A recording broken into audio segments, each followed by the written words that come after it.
Durante séculos, um livro permaneceu trancado, escondido do povo, protegido por uma língua morta e cercado de medo. Era considerado sagrado demais para ser tocado e perigoso demais para ser lido. Mas tudo mudou quando um homem desafiou séculos de silêncio com uma simples pergunta: e se tudo o que nos ensinaram estiver errado? O que começou como um ato solitário, diante de um pergaminho, se transformou numa revolução que abalou o poder mais temido da Europa. Palavras que antes estavam presas em mosteiros passaram a ecoar nas casas, nas praças e nas almas. E por trás dessa mudança estava uma convicção radical.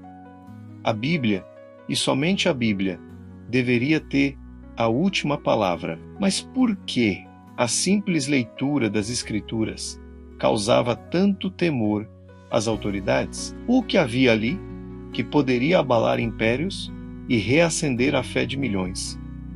Como esse livro foi resgatado das sombras? E o que ele ainda tem a dizer para o mundo que muitas vezes o ignora em meio a tantas vozes? Para entender isso, precisamos voltar no tempo. Durante a Idade Média, a Bíblia era um livro distante, escrito em latim, uma língua que o povo comum não entendia. Ela era interpretada exclusivamente pelo clero. A mensagem era clara. A Bíblia era sagrada demais para mãos leigas e perigosa demais para a manutenção do poder da Igreja. A fé não era construída diretamente sobre a palavra de Deus, mas sobre a autoridade dos papas, dos concílios e das tradições que se acumularam ao longo dos séculos. Esse distanciamento não era apenas espiritual, mas também físico. Imagine só, copiar um livro como Isaías, a mão levava semanas, talvez meses. No século XIV, o custo de uma única Bíblia podia equivaler ao salário anual de um sacerdote. Ela se tornou um objeto raro, caro e, acima de tudo, controlado. Com o passar do tempo, a interpretação oficial da Igreja começou a se sobrepor ao próprio texto bíblico, criando dogmas que não tinham um respaldo claro nas Escrituras. A tradição virou lei e a palavra ficou em silêncio. Mas mesmo nas sombras, algumas vozes se levantaram. Elas enxergavam nesse silêncio uma traição à verdadeira fé cristã. Em 1415, um teólogo chamado Jan Hus, da Boêmia, ousou fazer o impensável.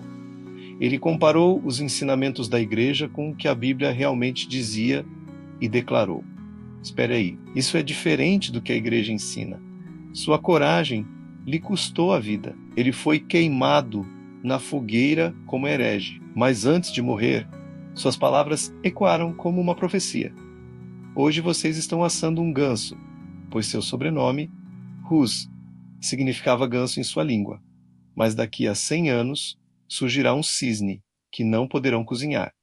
E, exatamente 100 anos depois, o cisne surgiu. Seu nome, Martinho Lutero. Lutero não era um rebelde por natureza. Ele estava destinado a ser advogado, seguindo os passos de seu pai. Mas a vida dele mudou para sempre durante uma violenta tempestade. Aterrorizado por um raio que quase o atingiu, ele fez uma promessa desesperada a Santa Ana: se o Senhor me salvar, eu me tornarei monge.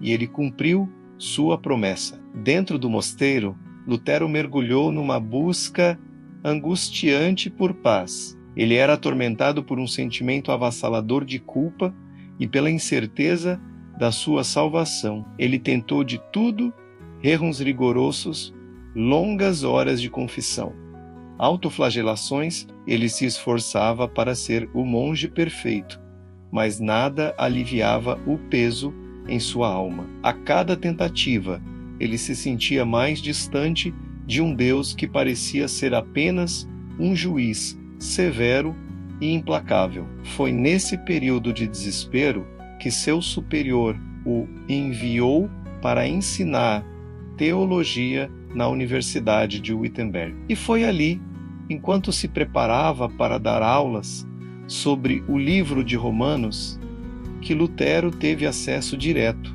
às Escrituras. Mergulhado no texto, ele se deparou com uma frase que mudaria sua vida e o curso da história. Romanos capítulo 1, versículo 17. O justo viverá pela fé. Naquele momento, algo se acendeu dentro dele. Ele releu, meditou e a verdade o atingiu como um raio.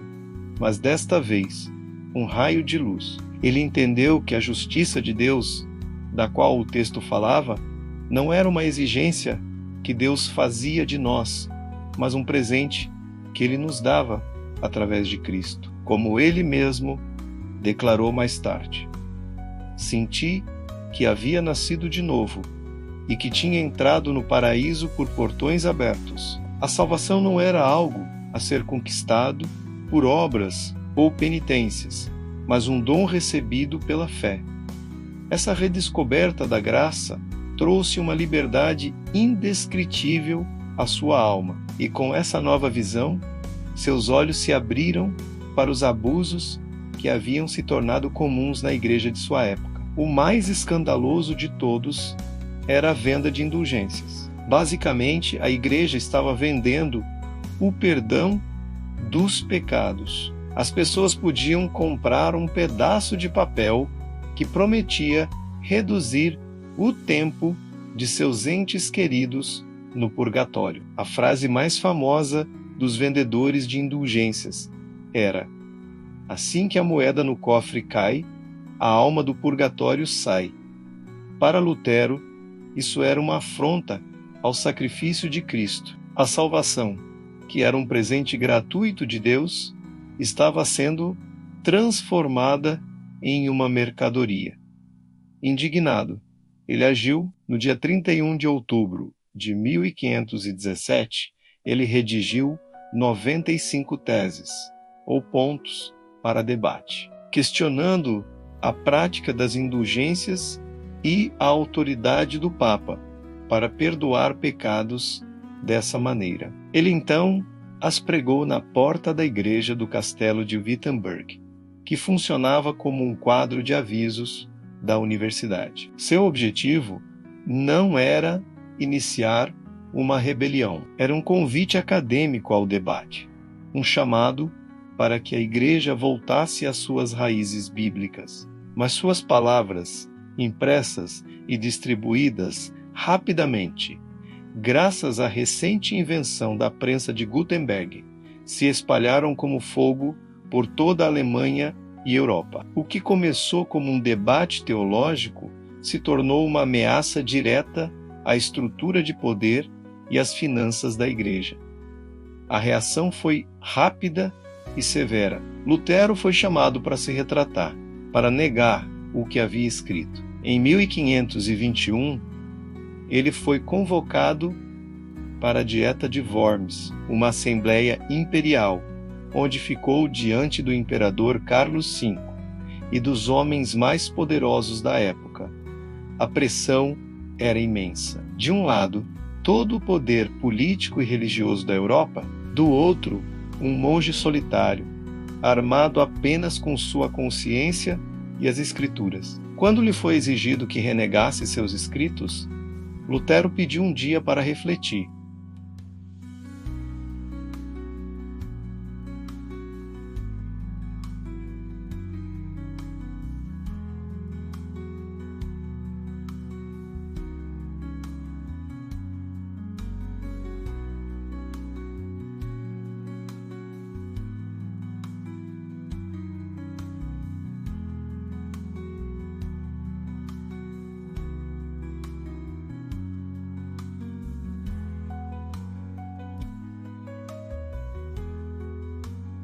Não posso e não vou me retratar de nada, pois ir contra a consciência não é correto nem seguro. Que Deus me ajude.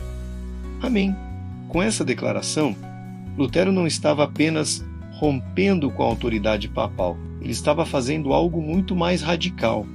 Ele estava recolocando a Bíblia no centro da fé cristã. Ele estava afirmando o princípio do sola scriptura, somente a Escritura. A Bíblia, e não a tradição ou o clero, era a autoridade final em questões de fé e vida. Lutero sabia que para a Bíblia ser a autoridade na vida das pessoas, elas precisavam ter acesso a ela. Escondido por amigos no castelo de Wartburg para protegê-lo, ele embarcou em sua obra mais importante, a tradução do Novo Testamento para o alemão comum. Em apenas 11 semanas, ele concluiu a tarefa. Pela primeira vez, camponeses, artesãos, donas de casa e crianças podiam ler por si mesmos as palavras de Jesus, as cartas de Paulo, as promessas de Deus. A palavra antes, trancada em latim, agora falava a língua do povo. A revolução foi imediata. A leitura da Bíblia transformou a sociedade. As pessoas começaram a questionar as estruturas de poder, a reivindicar uma fé pessoal e a formar comunidades baseadas no que liam nas Escrituras. A Reforma Protestante não foi apenas uma mudança religiosa, foi uma mudança cultural que pavimentou o caminho para a educação universal, a liberdade de consciência e a democracia moderna. E isso nos leva de volta à nossa pergunta inicial.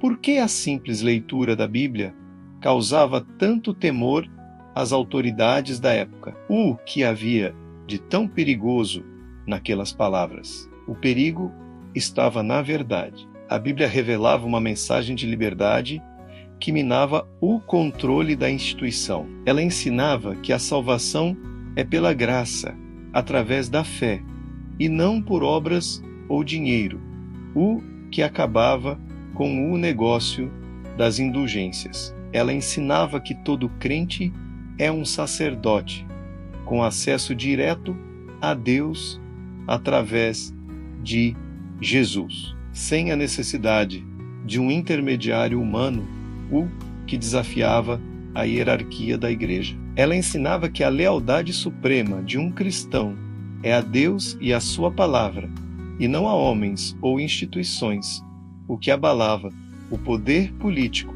e religioso do Papa. A Bíblia, nas mãos do povo, era uma força libertadora e transformadora. Ela devolvia a responsabilidade espiritual ao indivíduo e capacitava as pessoas a pensarem por si mesmas. E esse poder, o poder da palavra de Deus viva e acessível, era o que as autoridades mais temiam. A história de Lutero e da Reforma é um lembrete poderoso do valor da palavra de Deus.